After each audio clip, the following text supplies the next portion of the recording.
La vidéo suivante, on va parler un peu des validations des données dans Excel. Alors pour ça, je vais me servir du premier tableau de la page 51.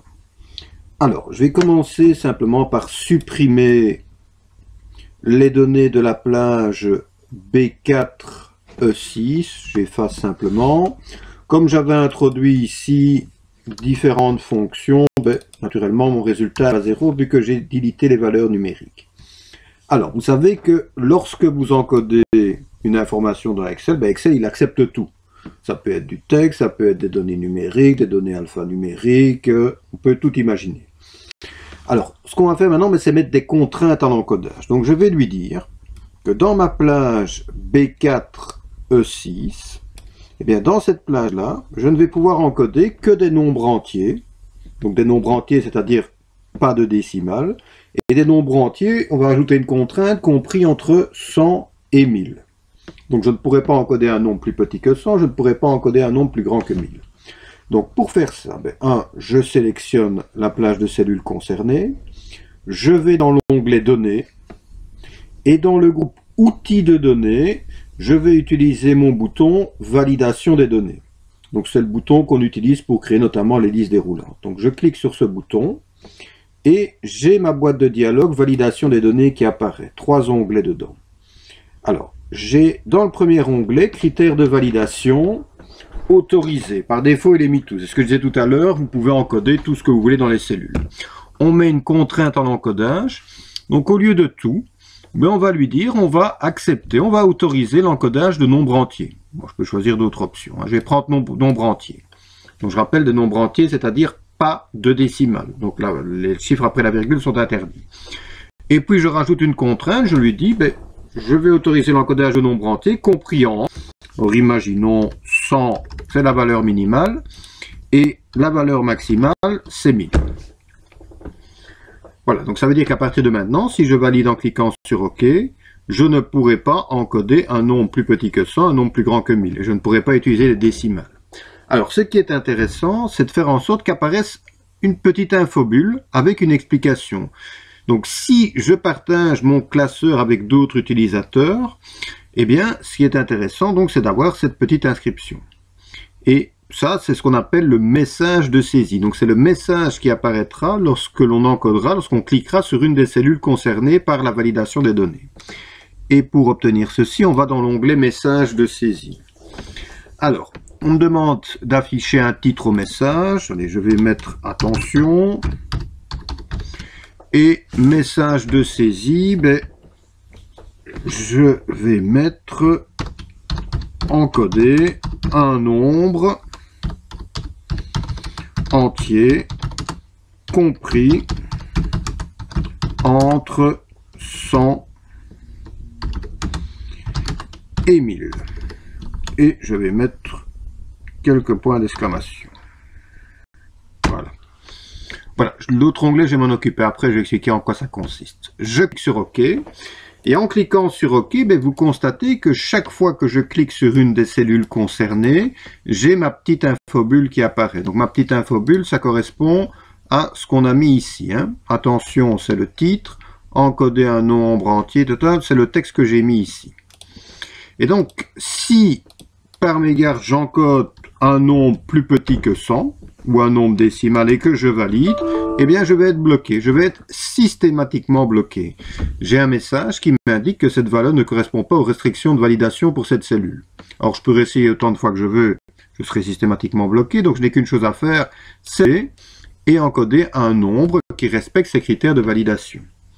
Donc par défaut, on est bloqué, maintenant on va faire en sorte de pouvoir passer outre ces critères de validation.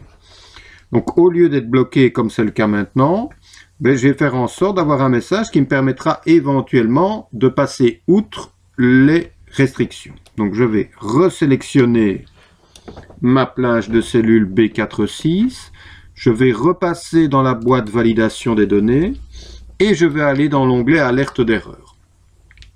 Alors, il me dit ici, quand les données non valides sont tapées, affichez le message d'erreur suivant. Stop ou arrêt, ça dépend de la version.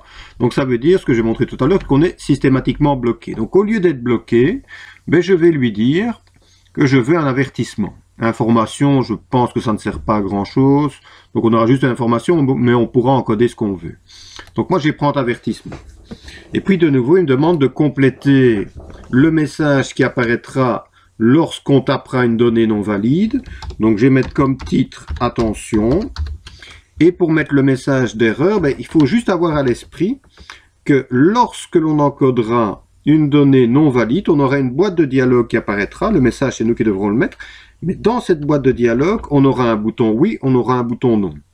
Alors si je clique sur le bouton « Oui », ça veut dire que je passe outre le critère de validation. Si je clique sur le bouton « Non », j'accepte les restrictions et je dois encoder un autre nombre. Donc comme message d'erreur, moi je mettrai si le nombre entier, si le nombre encodé, pardon, est vraiment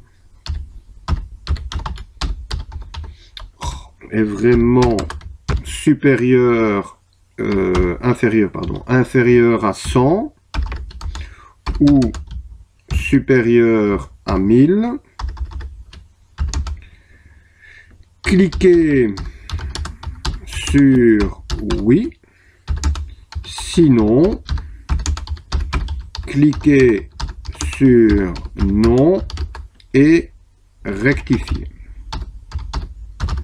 Voilà, donc ça, il faut essayer d'être le plus clair possible. Donc en cas d'erreur, j'aurai ce message-là qui apparaîtra. Je vais vérifier, je clique sur OK.